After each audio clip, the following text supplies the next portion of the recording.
Hi friends, welcome back. तो भाई Maharashtra crisis, क्या ऐसे हारेंगे पीएम मोदी? अजीत पवार, शरद पवार, नीतीश कुमार, मोदी जी तो नहीं हारते, ये सब हारेंगे। चल वीडियो शुरू करते हैं। वीडियो शुरू करने से पहले अगर आप चैनल पर नए हो और आपने अभी तक सब्सक्राइब नहीं किया तो जल्दी से पहले सब्सक्राइब के बटन और बेल आइकन को क्लिक कर लो ताकि आपको हमारे सारे न्यू वीडियोस के नोटिफिकेशन मिल जाए जैसे हम अपलोड करें। अगर आपको वीडियो पसंद आता है प्लीज लाइक एंड शेयर। चलिए शुरू करते हैं। ये कोशिश कर रहे होंगे ना मिलजुल के किसी तरह से मोदी जी को हराएं, क्योंकि पता है अकेले तो दम है नहीं, पर उनको ये भी नहीं, अब उनको ये भी रियलाइज हो गया कि इकट्ठे भी हो जाए तो भी नहीं टक्कर दे सकते, कुछ नहीं कर सकते। क्या कहते हैं, को एक पत्ता भी नहीं उखाड़ सकते, तिनका भी नहीं उखाड़ सकते। पॉलिटिक्स में ज्यादा दिमाग लगा रहे हैं इंस्टेड की देश की इम्प्रूवमेंट करें। बिल्कुल एग्जैक्टली। तो चलो शुरू करें। दोस्तों 23 जून को पटना में विपक्षी दलों की बैठक में कसम खाई गई थी कि अगर हम सब साथ आ जाएं तो बीजेपी को हराया जा सकता है। इस बैठक में अखिलेश यादव से लेकर महबूबा मुफ्ती और लालू यादव से लेकर शरद पवार तक कई नेताओं ने हिस्सा लिया। अभी इस बैठक के बाद टेंट वाले का हिसाब भी नहीं हुआ था, कार्यक्रम स्थल से झूठी पतले भी नहीं उठाई गई, साथ में खाई गई मोहब्बत की कसमों की डकार भी नहीं आई थी कि इस एकता का एक और ता अलग अलग उड़कर अलग हो गए। इस एकता का एक हफ्ते में वही हाल हो गया जो रेड लाइट से खरीदे सस्ते चाइनीज चार्जर का हो जाता है। केजरीवाल जी को उस बैठक से पहले ही कांग्रेस से दिक्कत थी। बहन मायावती ने कार्यक्रम का इनविटेशन कार्ड उसे डिलीवर करने आए कुरियर वाले लड़के के हाथ ही वापस भेज दिया था। ओवैसी साहब को तो विपक्षी एकता वाले व्हाट्सएप ग्रुप में भी शामिल नहीं किया गया। और अब उस बैठक के सिर्फ 10 दिन बाद शरद पवार की एनसीपी उछलकर बीजेपी सरकार की गोद में बैठ गई है। वो शरद पवार जिनसे बिना पूछे उनकी पार्टी में पत्ता तक नहीं हिलता था, उन्हीं पवार साहब की नाक के नीचे से उनका भतीजा पूरी की पूरी पार्टी को टाटा 407 में भरकर बीजेपी की चौखट पर ले गया है। जिस बीजेपी की जान लेने के लिए विपक्षी नेताओं ने मिलकर तलवार खरीदी थी, उसी तलवार से अजीत पवार ने पूरे विपक्ष की नाक काटी। लोग सवाल कर रहे हैं कि जो विपक्ष चुनाव से पहले ही बिखर रहा है, क्या ये लोकसभा चुनाव आते आते चकनाचूर हो जाएगा? हो क्या रहा है, समझ नहीं आ रहा। अजीत पवार की एनसीपी का महाराष्ट्र की एनडीए सरकार में जाना क्या सिर्फ अपवाद है या सच में मोदी के खिलाफ पूरे विपक्ष को लामबंद करना एक टेढ़ी खीर साबित होगा? तो मेरे वीर, आज के फनतंत्र में हम इसी जहर वाली खीर पर बात करते हैं। वीडियो पसंद आए तो इसे अपने जानने वालों से, अपने दोस्तों से इसे जरूर शेयर करिएगा, ठीक है? चैनल भी सब्सक्राइब करिएगा। शुरू करते हैं। नमस्कार दोस्तों, जय हिंद। मैं हूं रौनक और आप देख रहे हैं फनतंत्र। दोस्तों 2014 में जब बीजेपी ने अपने दम पर बहुमत हासिल किया और सरकार बनाई तो विपक्ष वाले ये बोलकर लंबी तान कर सो गए कि अरे भाई ये मोदी की जीत नहीं है, कांग्रेस सरकार की एंटी इनकम्बेंसी की हार है। इसके बाद 2019 में जब बीजेपी पहले से ज्यादा सीटें लेकर दोबारा सत्ता में आई तो लंबी तान कर सोया यही विपक्ष खुदक कर खड़ा हो गया। उसके बाद से अब तक नरेंद्र मोदी लगातार देश के सबसे लोकप्रिय नेता बने हुए हैं। हर सर्वे में वो प्रधानमंत्री पद के लिए देश की पहली पसंद बनते हैं। देश ही नहीं, दुनिया के बाकी देशों में भी उनकी पॉपुलैरिटी बढ़ी है।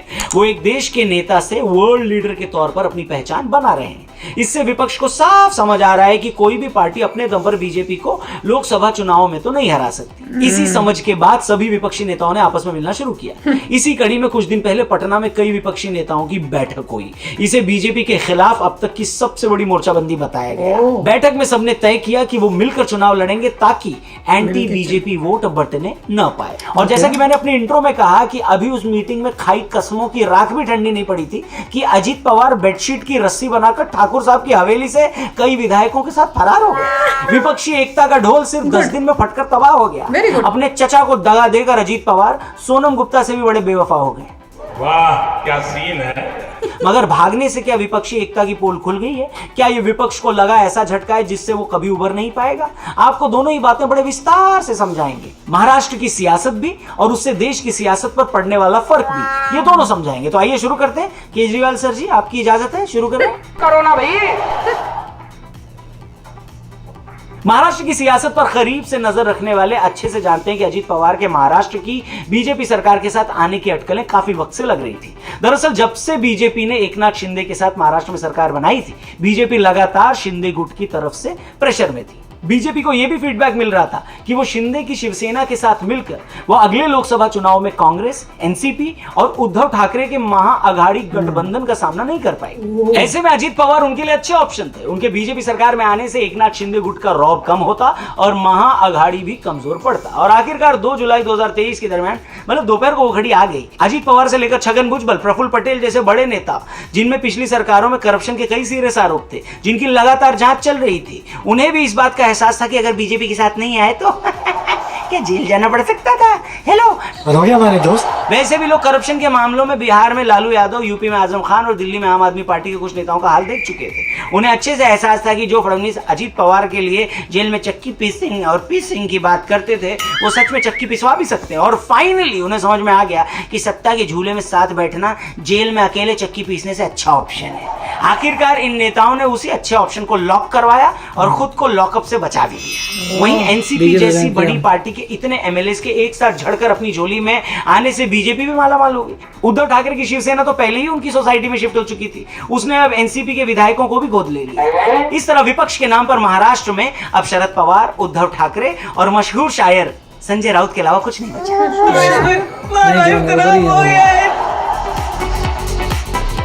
जानकार कहते हैं कि महाराष्ट्र में एनसीपी के साथ जो हुआ वैसा ही कुछ और विपक्षी पार्टियों के साथ बाकी राज्यों में हो सकता है। किन राज्यों में क्या हो सकता है, इससे पहले कि मैं इस पर आऊं, मैं आपको डिस्क्रिप्शन में ले जाना चाहूंगा। आप जल्दी से पहुंचिए, कीवी ऐप का लिंक दिया है, एक ऐसा ऐप जो इंडिया का नंबर 1 ऐप बन सकता है। क्यों? क्योंकि फ्री में ही आपको नॉलेज और पैसा दोनों देता है। आपको रोज रात को 10 बजे इस ऐप पर आना है, फ्री में क्विज खेलना है, कोई एंट्री फीस नहीं है, यस या नो में जवाब देने हैं और हजारों रुपए कुछ ही सेकेंड्स में आप जीत सकते हो। करना बस इतना है, 2 ही चीजें। आपको डिस्क्रिप्शन में जो लिंक दिया है उस पर क्लिक करके कीवी ऐप डाउनलोड करना है और रोज रात को 10 बजे इस ऐप पर आना है, क्विज खेलना है, नॉलेज और पैसा दोनों पाना है। ठीक है, वीडियो पे वापस आते हैं। तो दोस्तों, जैसा कि मैंने कहा, जानकार कह रहे हैं कि महाराष्ट्र में जो हुआ वो तो बस शुरुआत है। अभी कई और स्टेट्स में विपक्षी पार्टियों में सेंध लग सकती है। कहा जा रहा है कि आरएलडी के जयंत चौधरी भी जल्दी एनडीए का हिस्सा हो सकते हैं। विपक्षी शिवपाल यादव के भी अखिलेश से अलग होने की बात कर रहे हैं। बिहार बीजेपी अध्यक्ष सम्राट चौधरी की माने तो जेडीयू के सभी विधायक टेम्पो में बैठकर बीजेपी ऑफिस के लिए निकल चुके हैं। और जेडीयू में अगर फूट पड़ी तो ये विपक्षी एकता की ताबूत में आखिरी कील होगी, क्योंकि इसी जेडीयू के सर्वे सर्वा नीतीश कुमार ही तो सभी मोदी विरोधियों को एक छाते के नीचे ला रहे हैं। अब अगर ये पता चले कि उन्हीं के विधायक छाता उखाड़ कर ले गए तो इससे ज्यादा हंसी और बेबसी की बात और क्या ही होगी। ये 2 तरफा खेल मेरे साथ मत खेलो। अच्छा, कुछ लोग तो ये भी कह रहे हैं कि नीतीश कुमार साहब की पलटियों के गौरवशाली अतीत को देखते हुए हैरानी नहीं होगी कि वो सभी विपक्षी पार्टियों को मोदी के खिलाफ रणनीति बनाने के नाम पर घर बुलाकर खुद एनडीए में शामिल होने चले जाएं। कैसा लगा मेरा मजाक? कुछ भी हो सकता है बाबू भैया, कुछ भी हो सकता है। वैसे भी लैंड फॉर जॉब स्कैम में सीबीआई ने तेजस्वी, लालू और राबड़ी जी के खिलाफ चार्जशीट दाखिल कर दिया है। ऐसे में नीतीश बाबू चाहें तो इसी को एक वजह बताकर फिर से आरजेडी का साथ छोड़ दें और फिर से घर घर खेलने बीजेपी के आंगन में आ सकते हैं। क्या है, पॉलिटिक्स बड़ी गंदी चीज है। अच्छा, जैसे कि मैंने शुरू में कहा, सभी विपक्षी पार्टियों को एक बात पानी की तरह साफ समझ में आ चुकी है कि अगर बीजेपी को अगले लोकसभा चुनाव में हराना है तो उन्हें साथ आना ही होगा। मगर फिलहाल इन पार्टियों का साथ आना टॉम एंड जेरी को एक साथ टेबल पर बिठाकर डिनर कराने से ज्यादा मुश्किल है, क्योंकि विपक्ष के उस टोले में हर आदमी का अपना राग है। केजरीवाल ऐसे किसी गठबंधन में जाने को तैयार नहीं है जिसमें कांग्रेस हो। पटना की बैठक में भी आम आदमी पार्टी ने खुलकर इल्जाम लगाया कि कांग्रेस बीजेपी के खिलाफ ऑर्डिनेंस में उनका सपोर्ट नहीं कर रही। ओवैसी जो खुद को मुसलमानों के सबसे बड़े नेता मानते हैं, उन्हें बैठक में बुलाया ही नहीं गया। शरद पवार जो उस खेमे के सबसे सीनियर नेता थे, उनकी तो खुद की पार्टी उनका भतीजा रातों रात भगा ले गया। बीजेपी के कुछ नेताओं की माने तो जेडीयू विधायकों ने भी घर शिफ्ट करने के लिए मूवर्स एंड पैकर्स वालों को बुला लिया। फारूक अब्दुल्ला को तकलीफ है कि कांग्रेस धारा 370 पर अपना रुख साफ नहीं कर रही। मायावती से लेकर नवीन पटनायक वैसे भी किसी खेमे में नहीं है। दक्षिण के नेताओं की अपनी महत्वाकांक्षाएं हैं और इन लोगों की आपसी लड़ाई देखकर लगता है कि ये बीजेपी के खिलाफ 2029 के चुनाव में लड़ ले। ये बड़ी आइडिया रहने का। क्यों? क्योंकि अगले 5 साल तक तो इनके आपस में लड़ने में बीत जाएंगे। नहीं, 7 साल नहीं 50 साल। अच्छा, ये सच है कि पिछले 9 सालों में थोड़ा ऊपर नीचे होने के बावजूद मोदी की लोकप्रियता अब भी बनी हुई है। मगर ये भी सच है कि अगर आपने खुद सत्ता में रहते ढेरों घोटाले किए हैं तो विपक्ष में आकर आपकी वैसे भी घिग्गी बंधी रहती है। आप ऊंची आवाज करने से डरते हैं। दुनिया में भ्रष्ट आदमी से ज्यादा डरा सहमा कोई नहीं होता, क्योंकि उसे पता होता है कि अगर उसने ऊंची आवाज की तो सबसे पहले उसी की फाइल खुलवाई जाएगी। यही इकलौता डर इस देश में विपक्षी एकता में सबसे बड़ी बाधा है। यही डर लोगों से दल बदल करवा रहा है। यही डर कुछ लोगों को सत्तारूढ़ दल के सामने नहीं आने देता। खैर, अगले चुनाव में तो अब कुछ ही महीने बाकी है। ऐसे में या तो इन दलों को कोई करिश्मा कपूर कोई करिश्मा ही एक कर सकता है, या फिर बाबा सिद्दीकी।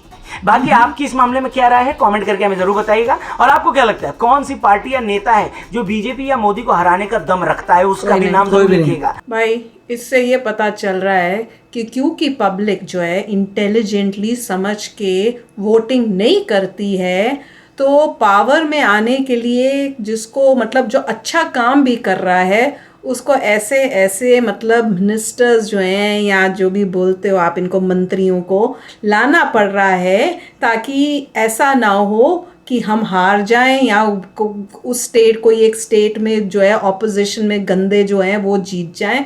उस वजह से उन मजबूरियों में ऐसे ऐसे लोगों को भी इनवाइट किया जा रहा है। दुख हो रहा है देख के। मैं तो कहती हूँ एक ऐसा रूल होना चाहिए, अगर आपके ऊपर कोई केस चल रहा है, आप जब तक वो केस जो है सॉल्व नहीं होता और आप उससे इनोसेंट नहीं होते, आप इलेक्शंस या कोई भी इस टाइप से पॉलिटिक्स में घुस ही नहीं सकते। ऐसा एक रूल होना चाहिए ताकि यार एटलीस्ट हमारी कंट्री तो आगे बढ़े।